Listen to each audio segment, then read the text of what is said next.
Hi everyone, my name is Sara Winick, and today I'm joined by Aliah Wright for this edition of Brown Bag Lit's interview series, Lattes Lit. In today's interview, I'm joined with Aliah, who is a Philadelphia native, journalist, and an author currently plotting her own novel series, the first edition of which is going to come out in September. To get more interviews and content like Lattes Lit, make sure to subscribe to our channel by hitting the subscribe button below and click the link in our bio to get more events and information from Brown Bag Lit. So Aliah, thank you so much for joining us today. How are you doing? I'm great. Thanks so much for having me. Yeah, of course. So before we get into the upcoming novel and the series that you're planning for it that I mentioned earlier, I want to start by acknowledging your career trajectory and how that's influenced you as a writer. You graduated from Temple University and have since been a successful journalist writing for outlets like the Philadelphia Daily News, the Philadelphia Inquirer, and the Associated Press. I'm a recent graduate myself from AU with a degree in journalism and creative writing. So it's taught me that if there's anything about those two forms of writing, they're really different from one another, where journalism, especially with news, there's a lot of rules, grammar, form, sentence structure, sentence length. Creative writing, on the other hand, still definitely has its forms and order, but despite being creative. So I'm curious how your journalism background has influenced your path into more creative work. Is it easier to write creatively? Is it harder? Anything like that? Well, journalism and novel writing are two totally different things. For one, the rules are completely and totally different. For a long time, I worked as a journalist for daily publications, the last one as an entertainment editor at USA Today headquarters when I worked at Gannett, the parent company for USA Today and its wire service division, and for some time before that as well. I actually attended writing workshops to learn the structure of storytelling for books. To be honest, I think it's harder to be a journalist. With a novel, you can go into so many different directions. And if you're good, you can play with the structure, punctuation, the rules of grammar, and all of that. Writing books is certainly more liberating. And this is a really funny story. I attended a webinar whose guest was Goosebumps author R.L. Stine, and his books have been translated into dozens of languages and sold millions of copies. And he was doing this webinar with another author, and he said he always makes everything up. And that surprised me, and it surprised the other author as well. And I know authors like myself who do a lot of research, which can inform your writing. And that is when that journalism training comes in handy. Yeah, definitely. Now we can kind of talk about more about your upcoming book, Now You Owe Me, that's releasing on September 10th, and it's following a pair of twins who go on a killing spree in Pennsylvania, and they unknowingly take the wrong victim. I'm really curious, where did you get the inspiration for a story like that? Because I mean, first novel, sometimes you hear more like contemporary things like that, but that's a really cool and unique concept. So I'm curious where you got that You know, concept from. it's funny. I'm glad you asked that question. Because for a long time I've been writing romances. But for this particular story, I was sitting in a nail salon a few years back watching the news. And that summer, several young women had gone missing nationwide. And when one girl's body was found, the press coverage, as you can imagine, was through the roof. And I remember being upset and angry that yet another young person had lost their life so senselessly. And I thought to myself, just once, I wish that this would have ended differently. And when I began writing, then I began to write a short story about a young woman who escapes her situation with the assistance of a friend. And the longer I kept writing, the more the characters began to come together. And I'm also a really big fan of twists, and there are several in this book. I'm looking forward to it. It sounds really cool. You mentioned earlier where some of the benefits of your journalism background come in when it comes to like gathering information, putting together kind of like timelines and stories. What's the hardest part of the writing novel process, and how do you overcome that hardship? There are quite a few of them. So we authors get in our heads a lot when we're writing a book, and that's because it's just you and a blank screen or a typewriter or a notepad or however you choose to write on your phone or whatever. And as I say often on my TikTok channel, which is at AliahWrites, Aliah Writes, while writing takes talent and skill, which you can learn the skills, it also takes patience and dedication and a plan. It all so when you're doing all of this, you have to have a writing process, and I have a writing process. When I'm writing a novel, I first create outlines and character studies, so I know where my story is going and who the people are, and by that I know them to their core. I open my laptop, and from the germination of an idea, I write an outline. So I know what's going to happen in chapter 1, chapter 2, chapter 3, so forth and so on. And one key thing to remember is that with outlines, they will and should change as your story develops. Your characters will change too, but they shouldn't really deviate from the core of who they are as a person unless they're evolving as well. And if that's part of your plan, that works out great. But using an outline can actually help you stave off writer's block. Um, and the other thing is that in addition to alleviating the writer's block, ending each chapter with a tiny mini little cliffhanger can actually help you too. And I also discovered that it's useful if you're trying to write page turners. Also, I pick a dedicated time to write. For me, that's Sunday nights. I find a quiet place to write or someplace with a lot of ambient noise, like a coffee shop or a Starbucks. And I know that might sound weird for some people, but a lot of people do write in Starbucks. But if it gets too loud, I just put on earbuds and I listen to classical music. So I have a lot of playlists too that inspire my writing or help me to dive into my characters. And I usually listen to the playlist like right before I'm going to start writing about a particular person. So when I write, I get completely immersed in my stories and I find myself writing for about 6 to 7 hours until I have a little more than a dozen or so double spaced pages. Then I might spend a week like refining it here and there for a few hours a night. But I discovered a long time ago that I write better when there's no light outside. So I'm like a vampire, I'm in the middle of the night writing. And then I put it aside. And then the next Sunday, when the next Sunday rolls around, I'm focusing on something new. The hardest part for a lot of writers is when you open the file. One of the things that I like to tell people is don't reread what you've already written, but just go back to where you left off. And if you've written a cliffhanger, it's more exciting to pick it up from there and continue from there. That's interesting because I was gonna say I haven't heard the advice for don't reread anything you've written because I'm somebody I always go back and reread, which is maybe part of my writer's block. Um, Mhm. but the outline, like you were saying earlier, is so important. I feel like there's nothing worse with creative writing, especially like any long-term writing, of like realizing you've written yourself into a corner and you don't know how to get Right. out. Yeah. Yeah, so one of the things that having an outline does is it helps keep you on track. So, Mhm. so for some of us, we get to like chapter 4 and we're like, oh my God, I don't know what's going to happen next. But if you have an outline, you can open the out. I've done this many times. I open the outline. I'm like, where was I going with this?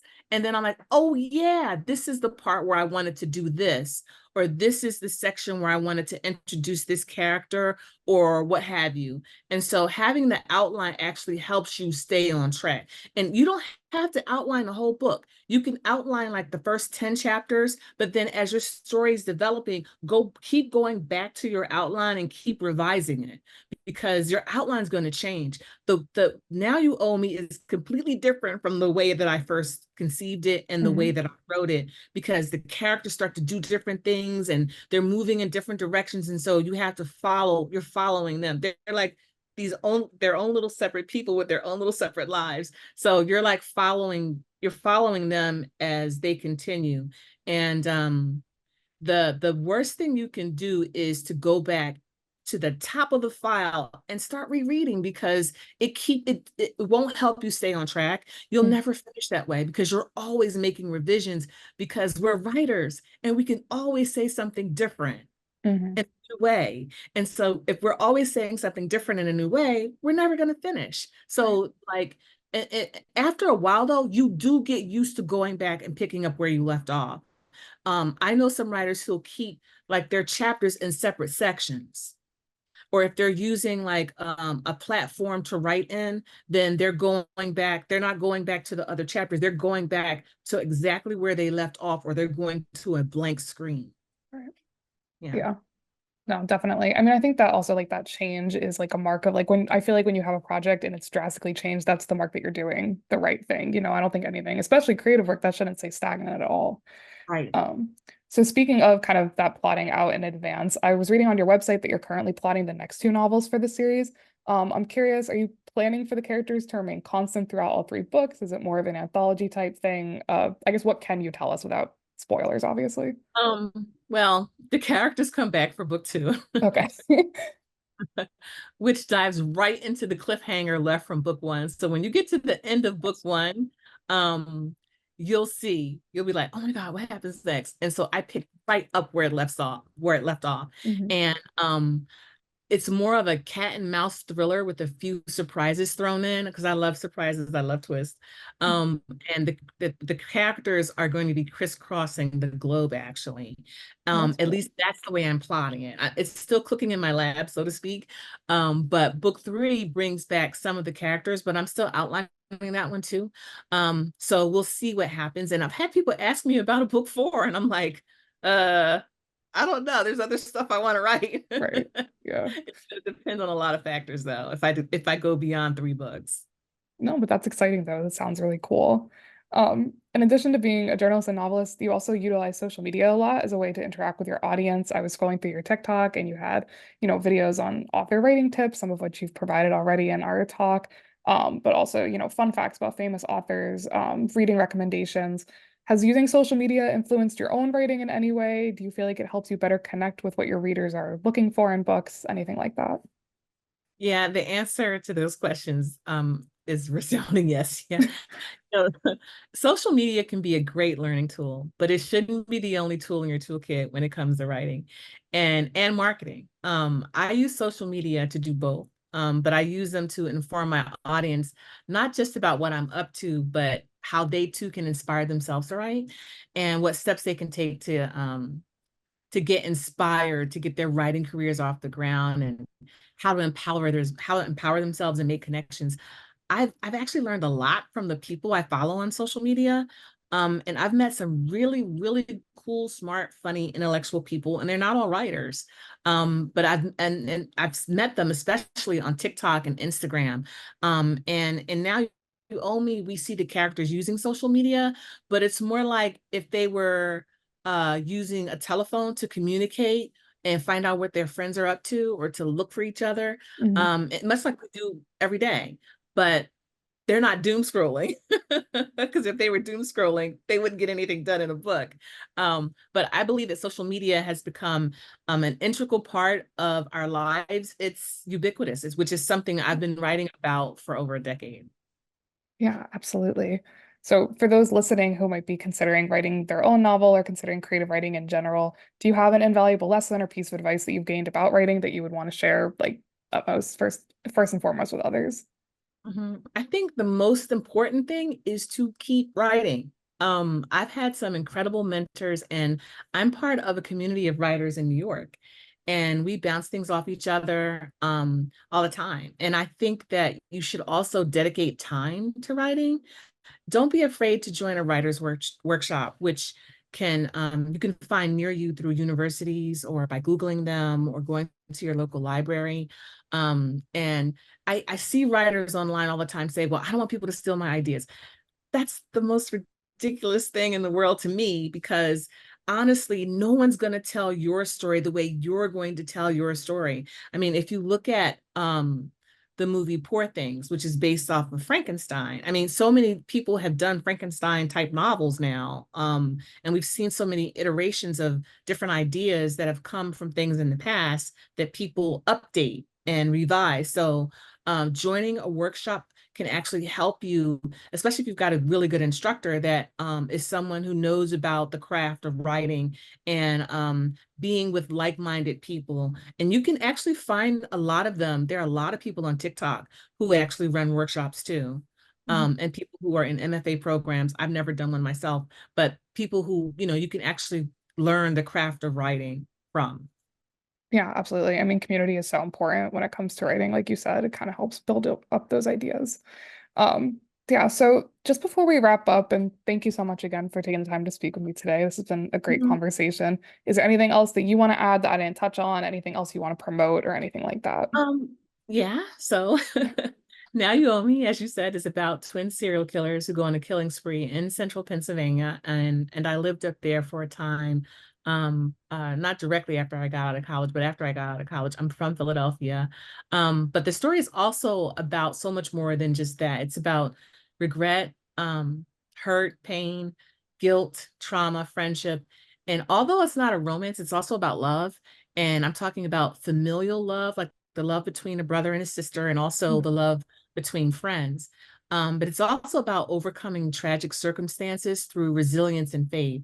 It comes out September 10th, and you can get it wherever books are sold, including your local bookstore at a discount. And I want to also highly encourage your listeners and your viewers to visit their local bookstores. Bookstores are the lifeblood of this industry. And while you can get the book in other places too, like, Walmart, Target, Barnes and Noble, and of course, Amazon, don't sleep on your local bookstore. You can walk in, take your kids, peruse other titles, and discover what other people are reading. Booksellers are actually the ones who are setting the pace and the tone for what's hot and new and exciting and trending, not the online retailers. They're taking their cues from the bookstores and from the readers and influencers online. And I learned that earlier this year when I attended Winter Institute, which is the American Booksellers Association conference. And if you want more information about my new thriller, Now You Owe Me, and my appearances, please visit my website, aliahwright.com. Sarah, Yeah. thank you so much for this wonderful opportunity. Yeah, of course. Thank you so much for taking the time to join us today. And we'll have your website and all that linked below in the description. For more content like this, check out the links in our description as well for the website brownbaglit.com and our social media handles. And see you next time for the next edition of Lattes Lit.